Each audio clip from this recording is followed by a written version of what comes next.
Captain Siltfin pressed her webbed paw against the cool metal of the control panel. The ship's sensors were showing something strange, very strange. Her brown fur was still damp from her morning swim in the ship's water chambers. She liked to start each day with a good swim. It helped her think clearly. "Captain, you need to see this," said First Officer Rippleclaw. His whiskers twitched with excitement. Rippleclaw was young for an officer, but he had the best eyes on the ship. If he said something was important, it usually was. Siltfin swam over to his station. The Lutrine ship Whisker's Edge was built for creatures like them. Water filled many of the hallways. The crew could swim from room to room if they wanted. It was much faster than walking on their short legs. "What do you have for me?" Siltfin asked. She looked at the display screen. Numbers and symbols danced across it in the number. Soft blue light. "Energy readings from the third planet in this system," Rippleclaw said. He pointed at the screen with one claw. "The planet they call Terra 3 in our star charts. Look at these patterns." Siltfin studied the data. Her large black eyes widened. "These readings, they show organized activity. Tool use, maybe even basic. Machines. That's what I thought too," Rippleclaw said. "But Captain, look at where the activity is happening." Siltfin looked closer. The energy signatures were coming from the edges of large water bodies, oceans, lakes, and rivers. Her heart began to beat faster. In all their years of space travel, the Lutrin had found very few worlds with intelligent life. Most species they met were either too primitive or too advanced to be interesting. "Could it be another aquatic species?" she asked. "The water coverage is perfect," said Science Officer Streamtail from across the room. She was the smartest otter on the ship. Her fur was silver gray, showing her age and wisdom. 71% of the planet is covered in water. The oceans are deep and rich with life. Captain Siltfin felt her excitement growing. The Lutrine Confederation had been exploring space for over 300 years. They were known across the galaxy as the best water-world explorers. Their natural abilities made them perfect for studying ocean planets. "Set course for Terra 3, Siltfin ordered, "but keep us at a safe distance. We don't know what we're dealing with yet." The ship changed direction smoothly. Siltfin loved the Whisker's Edge. It was designed to look and move like a giant sea creature. The hull was smooth and curved. When it moved through space, it looked like it was swimming among the stars' dot. As they got closer to the planet, more details became clear. Terra 3 was beautiful. Blue oceans covered most of the surface. White clouds swirled in patterns that reminded Siltfin of ocean currents. Green and brown landmasses stuck up from the water like islands. "Captain, I'm getting more detailed scans now," Streamtail reported. "The life signs are incredible. The oceans are full of creatures. Fish, mammals, plants. It's like a perfect water world." "What about the intelligent life?" Siltfin asked. Streamtail paused. Her whiskers twitched in confusion. "That's the strange part. Most of the organized activity is happening on land, near the water, but not in it." "Land dwellers?" Rippleclaw asked. "But the energy signatures suggest they're working with water somehow." Siltfin studied the data herself. It was puzzling. The readings showed clear signs of technology and organization, but most of it was happening on the dry parts of the planet. Still, there were definite connections to the water. "Maybe they're amphibious," she suggested. "Like the frog people of Marshworld 7. They can live both in water and on land." "Could be," Streamtail agreed. "I'm seeing some activity in the water itself. Strange objects moving in organized patterns. They might be tools or vehicles." Captain Siltfin made her decision.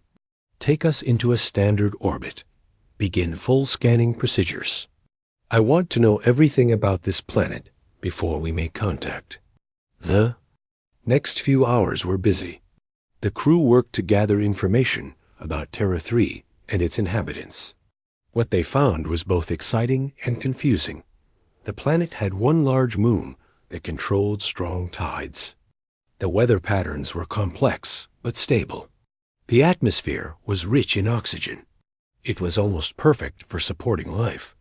But the intelligent species was a mystery. They seemed to live mostly on land that they had a strong relationship with. Water. Streamtail found evidence of structures built near coastlines. Some even extended into the shallow water. "Captain, look at this," Whippleclaw called out. "I found some of their vehicles." On the main screen, a fuzzy image appeared. It showed a strange floating object on the ocean surface. It was clearly artificial, but it looked nothing like a proper Lutrine vessel. "What is that thing?" Siltfin asked. "It appears to be made of metal," Streamtail said, running detailed scans. "It's hollow inside. There are life forms inside it." "Metal?" Siltfin was confused. "How does metal float?" This was very strange too. The Otters. Lutrine ships were grown, not built. They used special biomaterials that were naturally buoyant and flexible. The idea of making a floating vehicle out of heavy metal seemed impossible. "Maybe it's a different kind of metal," Rippleclaw suggested. "Something lighter than water." "I'm detecting more of these objects," Streamtail reported. "Hundreds of them, all across the planet's oceans. Some are very large." Captain Siltfin stared at the images. These creatures, whatever they were, had somehow learned to travel on water using metal containers. It was primitive compared to Lutrine bioships, but it showed intelligence and creativity. "Are there any of them underwater?" she asked. "A few," Streamtail replied, "but not many. Most of their activity stays on the surface or very close to it." This was even more puzzling. If these were truly aquatic creatures, why would they avoid the deep water? The best parts of any ocean were in the depths, where the pressure was high and the currents were strong. "Maybe they're afraid of deep water," Rippleclaw suggested. "Afraid of water?" Siltfin almost laughed. "What kind of aquatic species is afraid?" "Of deep water? Perhaps they're not fully aquatic," Streamtail said thoughtfully. "The scans show they spend most of their time on land. They might only use water for transportation." Captain Siltfin considered this. In all their explorations, the Lutrine had never met a species that had mastered water travel without being naturally aquatic. It seemed backward. Like trying to swim without knowing how to hold your breath. "Prepare a contact team," she decided. "We'll approach one of their water vehicles. If they're intelligent enough to build boats, they should be ready for first contact." "What if they're hostile?" Rippleclaw asked. Siltfin looked at the primitive metal boats on the screen. "Look at their technology. They're using basic materials and simple designs. If they were dangerous, they would have better ships." She was confident in this assessment. The Lutrine were natural predators in water. They were fast, smart, and perfectly adapted for aquatic life. These land creatures with their clumsy metal boats would be no match for them if things went wrong. "Besides," she added, "we're just making peaceful contact. What could go wrong?" As the Whisker's Edge prepared for first contact, none of the crew could imagine what they were about to discover about the strange land creatures of Terra 3. Dr. Sarah Chun checked the depth readings on her console. 2,000 meters below the surface of the Pacific Ocean, the research vessel Cousteau's Dream was having a good day. The weather was calm, and the ocean was cooperating with their deep sea. "Survey work. Sonar contact," called out Lieutenant Martinez from his station. "Something big, moving at bearing 270. Sarah looked up from her marine biology samples. She had been studying tube worms from a deep-sea vent when the call came in. "How big?" she asked. "Really big," Martinez replied. His face looked confused. and it's moving in a way that doesn't make sense. Sarah walked over to look at his screen. The sonar image showed a large object moving through the water about 500 meters away. It was roughly whale-sized, but it was moving too smoothly and too purposefully to be a whale. Could it be a submarine? Asked Dr. Kim, the team's oceanographer. Maybe military? No, Martinez said, shaking his head. I know submarine signatures. This is something else. Look at the shape. The object on the screen was long and curved, like a giant fish or sea creature. But it was too regular, too symmetrical to be natural. It also seemed to be made of some kind of solid material. And there's something else, Martinez added. It's not using any kind of propulsion system I can identify. No propeller sounds, no engine noise. It's just dot, dot swimming. Captain Roberts, who had been listening from the bridge, came down to the research lab. He was an old Navy man who had seen everything the ocean could throw at him. But he looked puzzled as he studied the sonar readings. In 30 years at sea, I've never seen anything like this, he said. Whatever it is, it's heading straight for us. Sarah felt excitement building in her chest. This could be the discovery of a lifetime. A new species of giant sea creature, or maybe some kind of unknown geological formation that moved. Bring us to full stop, she ordered. I want to get a closer look at this thing. The Cousteau's dream slowed to a halt. The research vessel was designed for deep sea work. It had powerful lights, cameras, and sampling equipment. If there was something unusual down here, they would find out what it was. Contact is changing course, Martinez reported. It's definitely coming toward us now. Through the water, a shape began to appear. At first, it was just a shadow in the Alme. Blue darkness.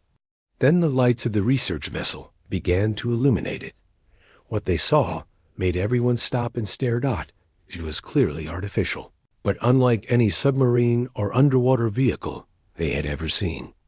The hull was smooth and organic-looking, like it had been grown rather than built. It moved through the water with the fluid grace of a living creature.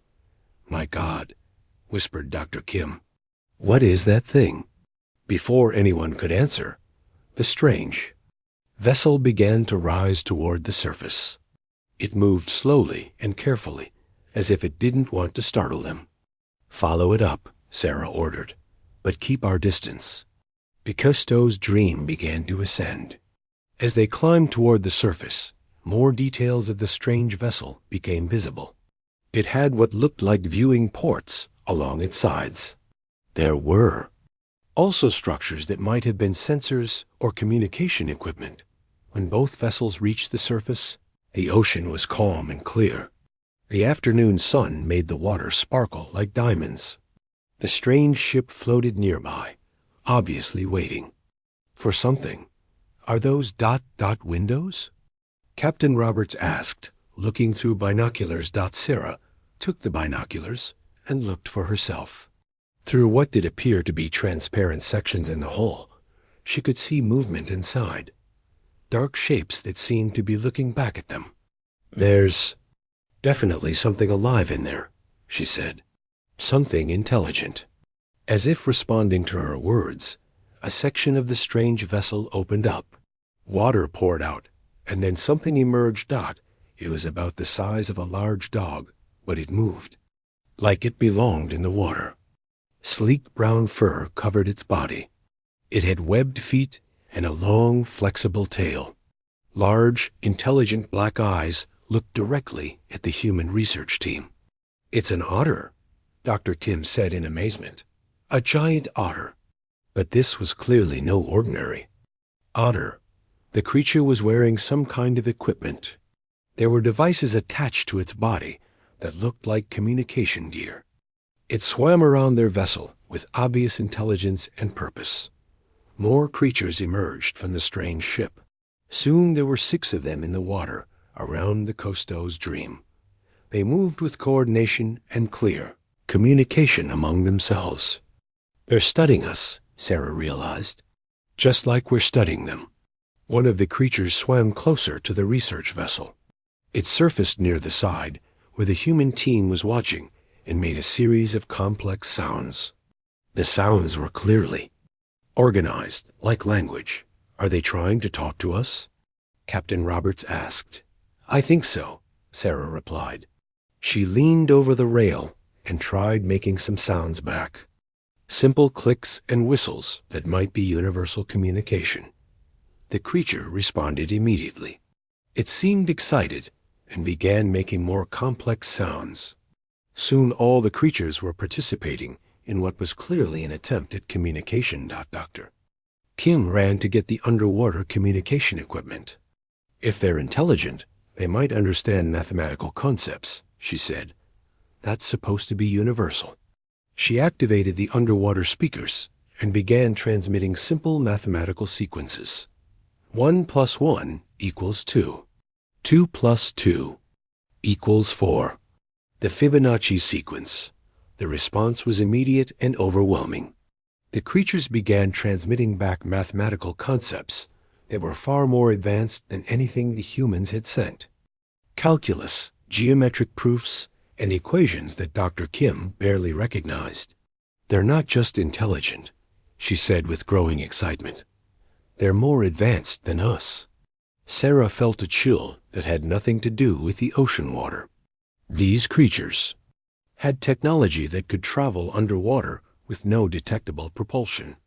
They had mathematical knowledge that surpassed human understanding, and they had found Earth. Where did they come from? Captain Roberts asked. Are they from Earth? Some kind of evolved species we never discovered. Before anyone could answer, more shapes began appearing on the sonar. The original vessel had not come alone. There were at least 3 more similar craft approaching from different directions. We need to report this, Captain Roberts said. This is way beyond a marine biology survey. But Sarah was fascinated. The lead creature was still trying to communicate with them. It had brought what looked like a device from its ship. The device was clearly technological, but it seemed to be made from biological materials. The creature activated the device, and suddenly the humans could hear translated speech coming from their own communication equipment. Greetings, water travelers, the voice said. It sounded strange, like it was being filtered through water, but it was clearly understandable. We are explorers from the stars. We study worlds with great waters like this one. Sarah's heart began beating faster. First contact with an alien species. This was the moment that would change human history forever. We are explorers too, she responded through the communication system. We study the oceans of our world. There was a pause. Then the creature responded with what sounded like surprise. Your world? You are native to this planet? Yes, Sarah replied. This is Earth. We are humans. Another pause. Longer this time. Sarah could see the creatures in the water talking among themselves with obvious excitement. You live on the land parts of this world? The voice asked. Mostly, yes. But we also explore the oceans. The pause that followed was even longer. When the creature finally responded, there was something different in its tone. Something that might have been confusion. You explore the deep waters without natural adaptation for water breathing? Sarah realized that these creatures had assumed humans were naturally aquatic. The idea that land creatures could explore the ocean seemed to surprise them. We use technology, she explained. Submarines, diving equipment, underwater habitats. You enter the deep water in artificial shells? The voice asked. Without being born for such environment? Yes, Sarah replied. We've been exploring the oceans for hundreds of years. The silence that followed was much longer than before. Sarah could see the creatures in the water having what looked like an urgent discussion. Their body language suggested they were agitated or concerned about something. When the voice finally came back, it carried a tone that Sarah couldn't quite identify. We would like to learn more about your Ocean exploration methods, the creature said carefully. Perhaps we could exchange information about our respective technologies. Sarah looked at Captain Roberts and Dr. Kim. They both nodded enthusiastically. We would be honored to share information with you, Sarah replied. But as she watched the alien creatures in the water, she noticed they seemed less relaxed than before. Something about learning that humans were land creatures who explored the ocean had changed their attitude. She had no way of knowing that she had just introduced the Lutring to their first encounter with a species that refused to accept the limitations of their natural environment. The real learning was about to begin. The floating meeting between the two species had lasted for 3 hours. Captain Siltfin found herself growing more confused with each exchange of information. These humans were nothing like what she had expected. Show us your deepest water exploration, requested Dr. Chun through the translation device. Siltfin gestured to Science Officer Streamtail, who activated a holographic display above the water. The device projected images of Lutrine deep-sea expeditions. Otters swimming freely at depths of 800 meters, using their natural sonar to navigate through underwater canyons. Very impressive, Dr. Chun said politely. Our record for free diving is only 214 meters. But we have mechanical vehicles that can go much deeper. Mechanical vehicles? Siltfin asked. You mean like your floating metal? Shells? Yes, but for underwater exploration. We call them submersibles. Dr. Chun activated her own display device. What appeared on the screen made every otter in the water stop moving. The images showed strange metal cylinders descending into ocean depths that made Siltfin's fur stand on end. 10,000 meters, 11,000 meters. Places where the pressure would crush any living creature instantly. This vehicle went to the deepest part of our ocean, Dr. Chun explained proudly. Nearly 11,000 meters down. We call it the Challenger Deep. First Officer Rippleclaw made a sound of distress. Even with their natural adaptations, Lutrine rarely went below 1,000 meters. The pressure at such depths was dangerous even for them. How do the pilots survive? Streamtail asked.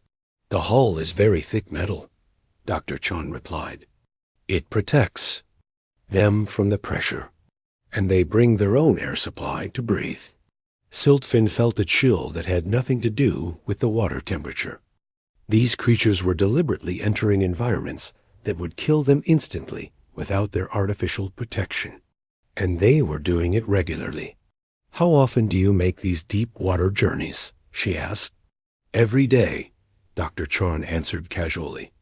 We have underwater research stations, mining operations, and exploration missions running constantly around the world. Every day? Rippleclaw repeated weakly. Oh yes, and we're working on permanent underwater cities.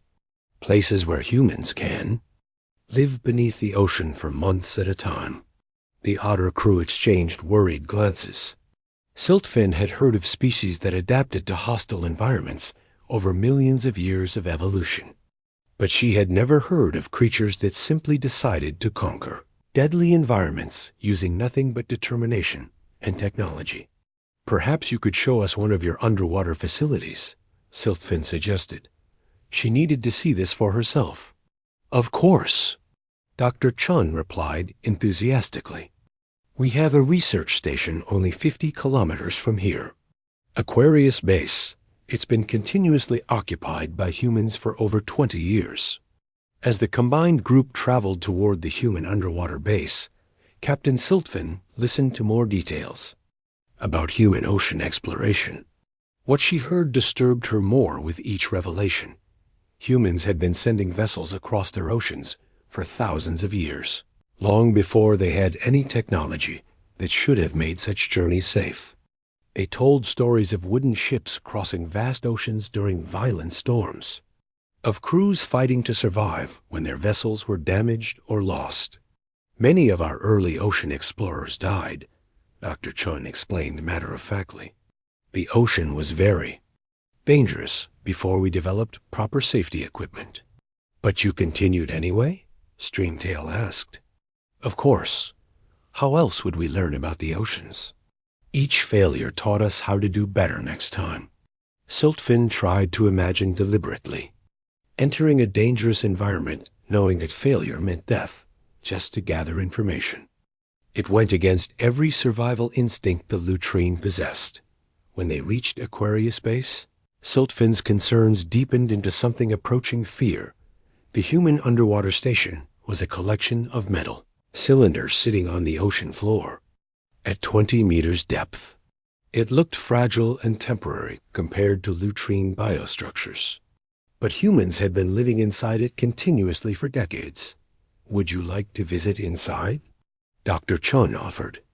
We can provide breathing apparatus for you. The irony was not lost on Siltfin. The aquatic species needed artificial breathing equipment to visit the underwater home of the land species. Inside Aquarius Base, Siltfin met Dr. James Patterson, who had been living underwater for 6 months straight. He showed them around the facility with obvious pride. We can support 12 researchers here indefinitely, he explained. We have our own power generation, air recycling, food production, and waste processing. It's completely self-sufficient.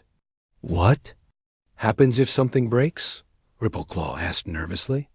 We fix it, Dr. Patterson replied simply. We have spare parts and repair equipment for everything. If we can't fix it underwater, we surface to get new parts. And if there's an emergency?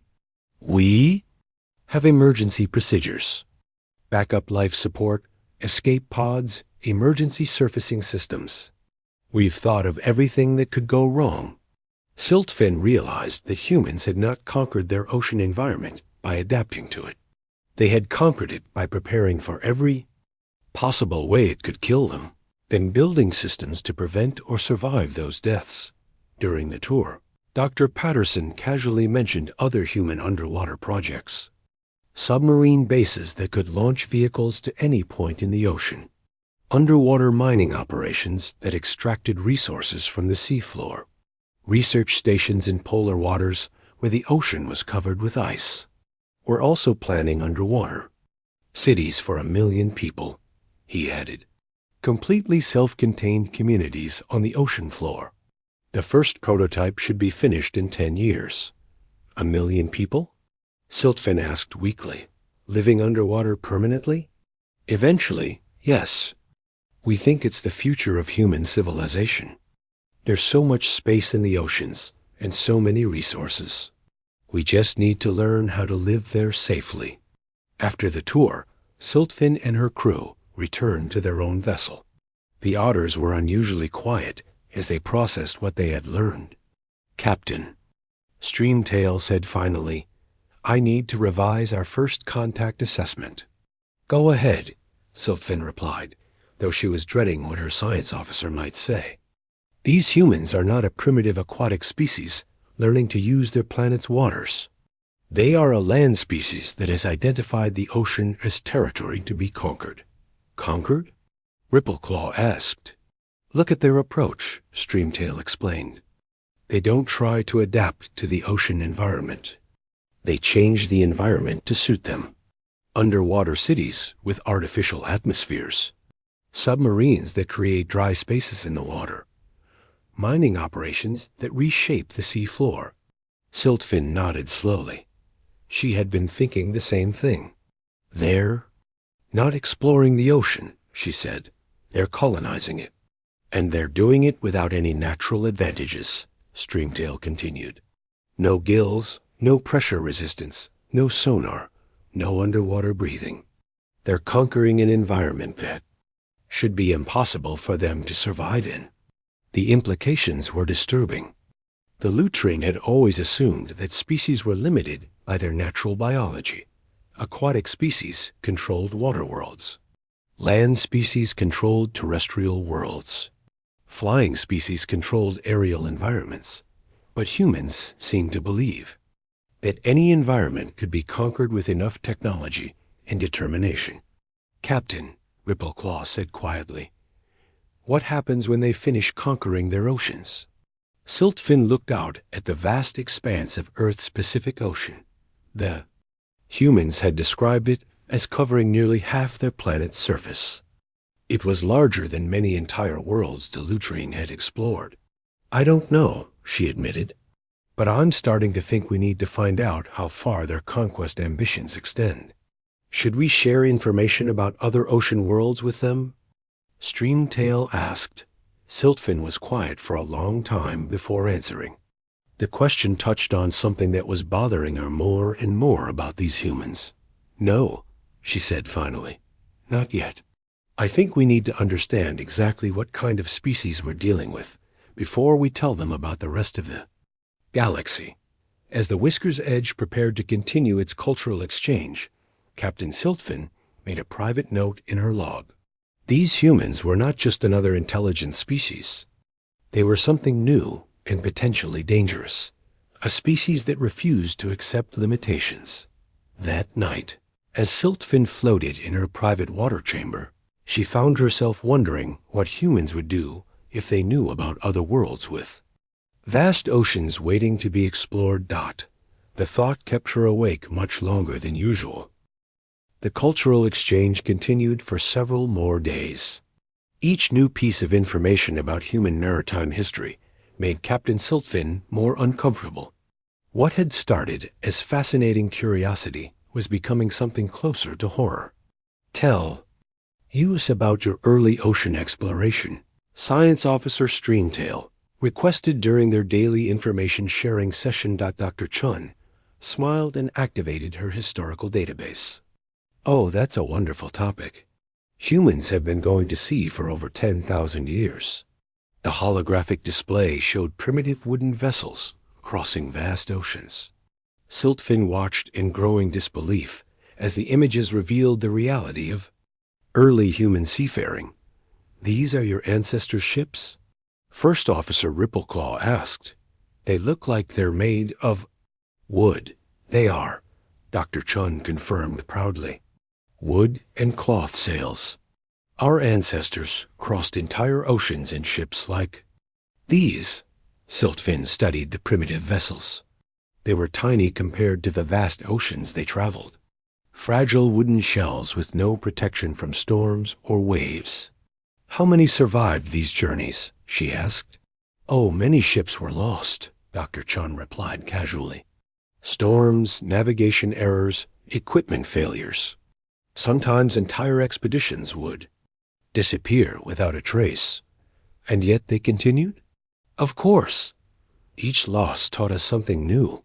We learned to build better ships, navigate more accurately, prepare for different weather conditions. Failure was just part of the learning process. Streamtail made a distressed sound. Your ancestors accepted death as normal part of ocean travel?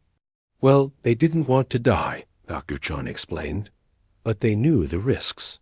The ocean was hostile, territory that had to be conquered gradually, one voyage at a time. The display showed more images.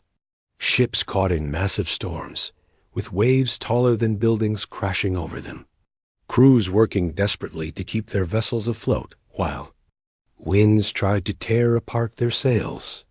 Here's footage from a modern cargo ship in a North Atlantic storm, Dr. Chun said, changing the image. This was recorded last year. What Siltfin saw made her fur stand on end. A human ship, much larger and more advanced than the ancient wooden vessels, was being tossed around like a toy by waves that looked like moving mountains.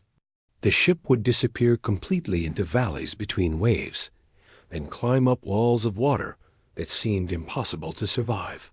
The crew stayed at their posts? She asked weakly. Of course. That's their job. Ships like this cross the oceans every day, carrying cargo between continents. A little rough weather is just part of the business. A little rough weather? Rippleclaw repeated in disbelief. Dr. Chun seemed to realize that the Otters found this disturbing. Oh, that's actually not too bad. Would you like to see some really severe weather? Before anyone could object, She showed them footage from ships in hurricane conditions, waves that were 60 meters tall, winds that could tear apart metal structures, conditions that would send any sane aquatic species diving for the safety of deep water. This cargo ship rode out Hurricane Patricia in 2015, Dr. Chun narrated. Category 5 storm with winds over 200 kilometers per hour.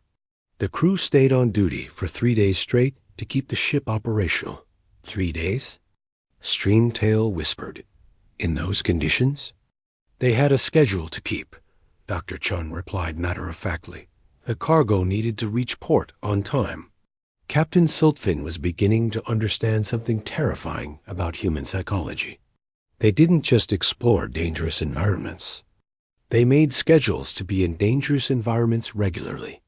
Show us your submarine operations, she requested, though part of her didn't want to know. The new images were even worse. Human submarines operating under polar ice in complete darkness, surrounded by conditions that would freeze any surface vessel solid. Nuclear submarines that stayed underwater for months at a time. Their crews sealed inside metal cylinders, with no possibility of escape if something went wrong. This submarine spent 4 months under the Arctic ice cap, Dr. Chun explained, mapping the ocean floor in an area where no surface ship could operate. What if the submarine was damaged? Siltfin asked. They would have to surface through the ice. Emergency procedures call for breaking through ice several meters thick, using the submarine's hull. Breaking through ice? With people inside? It's been done successfully several times. Of course, there's always risk, but that's why we train extensively for emergency situations. The pattern was becoming clear to Siltfin. Humans didn't just accept risk as part of ocean exploration. They sought out the most dangerous possible conditions and developed procedures to survive them. Dr. Chun showed them records of human free diving competitions. People deliberately diving to depths that would kill them without proper preparation, holding their breath for times that seemed impossible. The current world record is 214 meters on a single breath, she explained. No equipment, except a weight to help descend and fins for swimming. That depth would crush most creatures, Streamtail said in horror. Oh yes, it's very dangerous. Several divers have died attempting new records. But each attempt teaches us more about human limitations and how to push beyond them. Push beyond them? Rippleclaw asked. Sure. 50 years ago, we thought 100 meters was impossible for free diving. Now we've more than doubled that. Who knows how deep humans will be able to go in another 50 years? Captain Siltfin realized she was witnessing something unprecedented in her experience. Most species accepted their biological limitations and worked within them.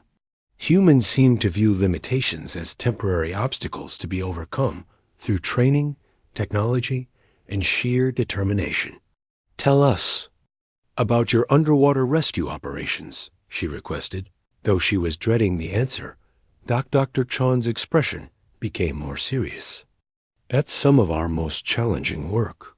When ships sink or submarines are damaged, we have teams that specialize in emergency rescues.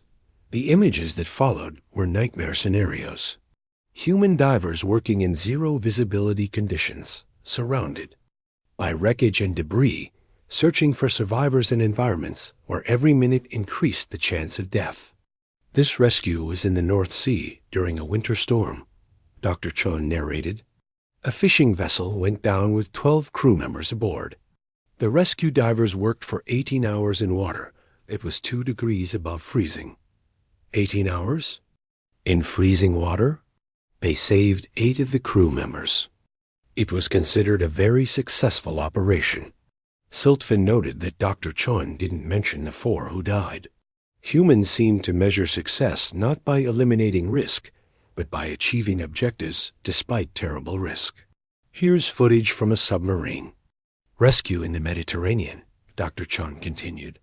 The submarine lost power at 300 meters depth. Our rescue teams had to attach emergency life support systems while working at depths that required special pressure suits.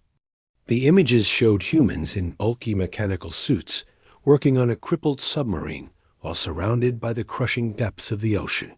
Every movement was slow and deliberate, because a single mistake would mean instant death. How long can humans survive at such depths? Streamtail asked. In proper equipment, several hours. Without equipment, death would be almost instantaneous from pressure and lack of oxygen. And yet they choose to work there regularly? Someone has to. Ships and submarines get into trouble. People need rescue. We can't just leave them to die because the environment is dangerous. That statement revealed something fundamental about human psychology that disturbed Siltfin deeply.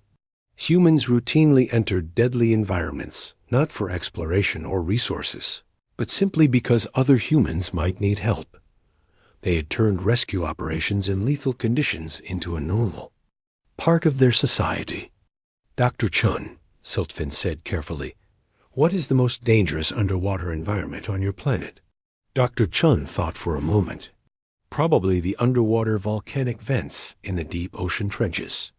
Temperatures that can melt metal, toxic gases, extreme pressure, and unstable geology. And do humans explore these areas? Oh, yes. We have specialized equipment for studying deep-sea vents. They're fascinating environments. Some of our most important discoveries about life in extreme conditions have come from vent research. Siltfin closed her eyes for a moment. Humans had identified the most lethal underwater environments on their planet and decided to study them for scientific purposes. Dr. Chun, she said quietly, what happens when your species finishes exploring all the oceans on Earth? Dr. Chun smiled brightly. We're already planning for that. Mars has evidence of ancient oceans. Europa and Enceladus have vast oceans under their ice. And we're sure there are ocean worlds around other stars. You plan to explore oceans on other planets? Of course. The universe is full of water. Once we develop interstellar travel, we'll be able to study ocean worlds throughout the galaxy. Captain Siltfin felt a chill that seemed to freeze her very soul. She finally understood what kind of species they had encountered. Humans were not just another intelligent race that had learned to use their planet's oceans. They were a species that had decided water worlds everywhere were their natural territory. Regardless of what biology or physics said about their ability to survive in such environments, they were apex predators who had identified the entire aquatic universe as their hunting ground, and they were already making plans to reach the stars. Captain Siltfin floated in her private quarters aboard the Whisker's Edge, staring at the datapad that would soon hold her official first contact report. Her paws trembled slightly as she began to type. The cultural exchange had ended 3 hours ago. Dr. Chun and her team had returned to their research vessel, completely unaware that they had fundamentally changed how the Lutrine Confederation viewed the galaxy. Siltfin had spent those 3 hours reviewing every piece of information they had gathered about human maritime activities. Each review made the situation seem more dire. Captain? First Officer Rippleclaw appeared at the entrance to her quarters. The crew is ready for departure whenever you give the order. Come in, Rippleclaw, Siltfin said wearily. I need another perspective on our situation. Rippleclaw swam into the chamber and settled on a floating rest near Siltfin's workstation. His whiskers were drooped with exhaustion and stress. What's your assessment of the humans? Siltfin asked. Rippleclaw was quiet for a long moment.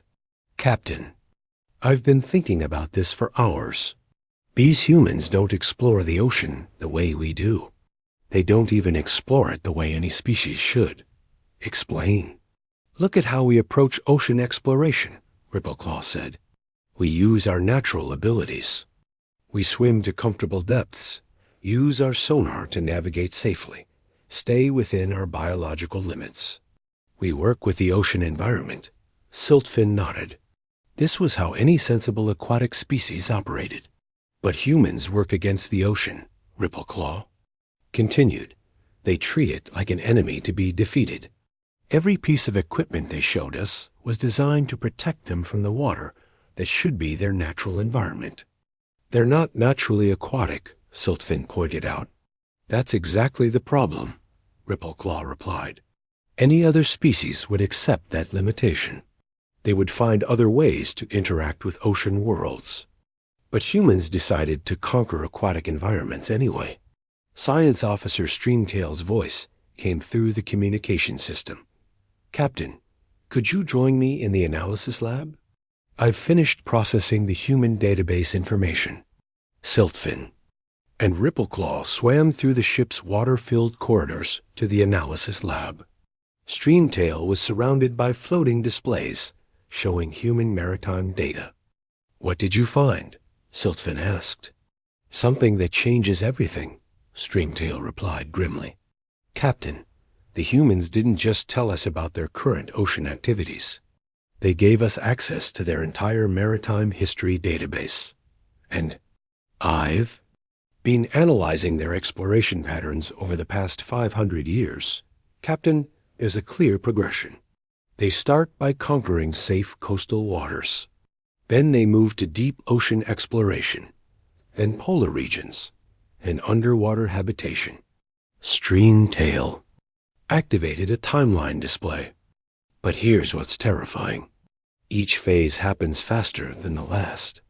It took them 300 years to master basic ocean crossing, but only 50 years to go from first submarines to permanent underwater cities. They're accelerating. Rippleclaw observed. Exponentially, Streamtail confirmed. And Captain, look at this. A new display showed human space exploration activities. They've already sent probes to study the subsurface oceans of several moons in their solar system. They're planning missions to drill through ice and deploy underwater exploration vehicles on worlds that are millions of kilometers away. Siltfin felt her blood turn cold. They're already expanding beyond their home planet? Yes, and based on their development patterns, they'll have interstellar travel capability within the next century. Maybe sooner. Which means, Rippleclaw said slowly, they'll be looking for ocean worlds to explore throughout the galaxy. That's not the worst part, Streamtail continued. I found their long-term planning documents. Project Blue Frontier. They're designing colony ships specifically for establishing human populations on ocean worlds. The display showed technical drawings of massive vessels designed to transport humans and their underwater habitat technology across interstellar distances. They're not just planning to explore other ocean worlds, Siltfin realized. They're planning to colonize them. Captain, Streamtail said quietly, there's something else. I found references to theoretical plans for what they call ocean terraforming, modifying existing ocean worlds to better support human colonization. The implications hit Siltfin like a physical blow. Humans weren't content to adapt ocean environments. They were planning to reshape ocean worlds to suit their needs. We need to contact the Confederation immediately, she decided. This information has to reach the Council of Worlds. 3 hours later, Captain Siltfin was addressing a priority session of the Lutrine Confederation's Governing Council via quantum communication. The holographic images of 12 senior Lutrine officials floated in the ship's communication chamber. Council members, Siltfin began, I must formally recommend that the Sol system be classified as a restricted zone with priority monitoring. Status, on what grounds? Asked Counselor Deep Current, the head of the Exploration Committee. The dominant species humans represents an unprecedented threat to aquatic worlds throughout the galaxy. This statement caused an immediate uproar among the council members. Several began speaking at once. Threat? Demanded Counselor Swift-Finn. They don't even have faster-than-light travel yet. That's exactly why we need to act now, Siltfin replied.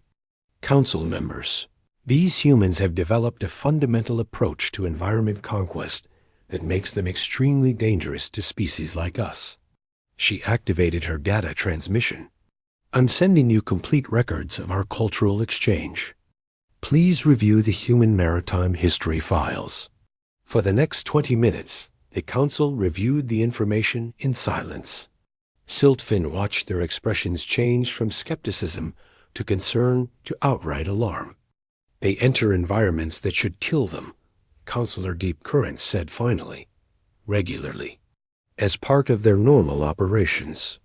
And they've been accelerating their conquest of increasingly hostile environments for centuries, Siltfin added. Council members, by the time humans reach the stars, they will have technology and experience that makes them capable of colonizing any ocean world in the galaxy. But surely they would respect the territorial claims of existing aquatic species, suggested Counselor Gentletide. Would they? Siltfin asked. Council members, these humans have spent thousands of years treating their own planet's oceans as territory to be conquered. They don't negotiate with the ocean. They don't ask permission from the creatures already living there. They simply move in and establish dominance. Counselor Swiftfin was studying the human space exploration data. Captain, these plans for interstellar colony ships. They're designing them specifically for ocean worlds. Not land worlds, not gas giants. Ocean worlds. Yes, Counselor. They've identified aquatic environments as their primary expansion target. The council chamber fell silent. Every member was processing the implications of this information. What do you recommend? Counselor Deep Current asked finally. First, immediate classification of the Sol system as a restricted zone. No Lutrine. Contact without council approval. Second, establishment of long-range monitoring stations to track human technological development. Third, a comprehensive review of our territorial defenses around Confederation ocean worlds. You think they would attempt to colonize worlds that are already inhabited by Confederation species? Counselor Gentletide asked. Council members, I think humans would attempt to colonize any ocean world they found suitable, regardless of existing inhabitants. Not out of malice, but because they fundamentally don't recognize environmental limitations. Counselor Swiftfin was still reading through the human data files. Captain, this document about ocean terraforming. They're planning to modify the chemical composition of ocean worlds to better support human life. Which means, Siltfin said grimly, they could potentially make our own worlds uninhabitable for us while making them perfect for human colonization. The vote was unanimous. The Sol system was classified as a restricted zone with continuous monitoring status. All Lutrine vessels were ordered to avoid the system unless specifically authorized by the Council.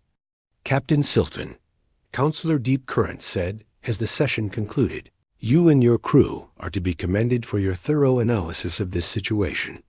Your report may have prevented a catastrophic first contact scenario. Thank you, Counselor. But I fear we may have only delayed the inevitable. What do you mean? Humans are going to reach the stars eventually. When they do, they're going to encounter ocean worlds throughout the galaxy. The question isn't whether this will happen. The question is whether we'll be ready for it. As the communication ended, Siltfin returned to her quarters to complete her official report. But her mind kept returning to her final conversation with Dr. Chun. The human scientist had casually mentioned that Earth's oceans were just the beginning, that the universe was full of water waiting to be explored. She had spoken with the confidence of someone who had never encountered an environment that couldn't be conquered with enough determination and technology. Siltfin added a final note to her report. Recommendation for long-term strategic planning. The Confederation should begin developing protocols for eventual contact with human interstellar exploration missions, based